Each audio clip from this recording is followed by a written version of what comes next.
punong ministro. Naparito kayo sa palasyo, kamahalan. Kasama niyo pa ang mga ministrong to. Bibitawan niyo na ba ang trono? Punong ministro, hinihintay na kayo ng kamahalan. Pasok kayo. Makaalis na kayo.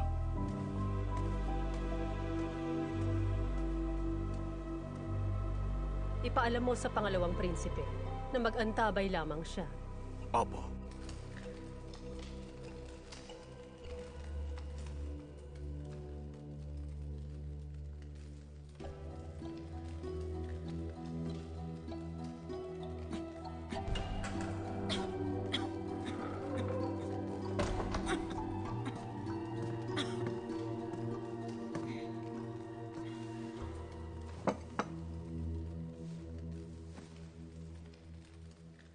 Mahal na prinsesa, heto ang tsa. Gawa yan sa katas ng peras. Uminom ka. Pampawi ng uhaw. Sige.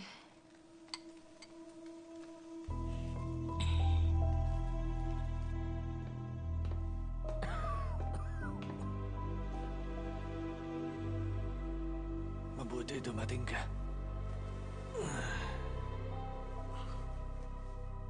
Kamahalan, may pagbibiling ba kayo? Palitan niyo si Lei Shen. Ang unang prinsipeng liping ang iluklok niyo sa trono. Papunta pa lamang ako. Naisahayos ko na ang lahat.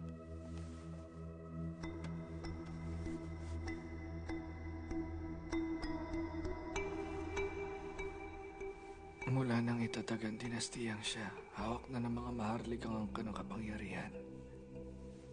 Bagamat mahisteryo ang angka ng Li, kamay mga duda lamang ng mga maharlika.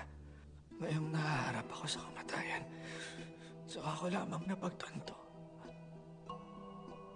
na ang unang prinsesa Lirong, ang aking kapatid ang nasa likod nila.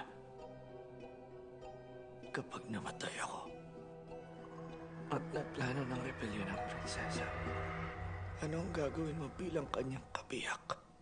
Gayong batid mo na kinatawan ka ng mga karaniwang tao. Paano mo ito tutugunan?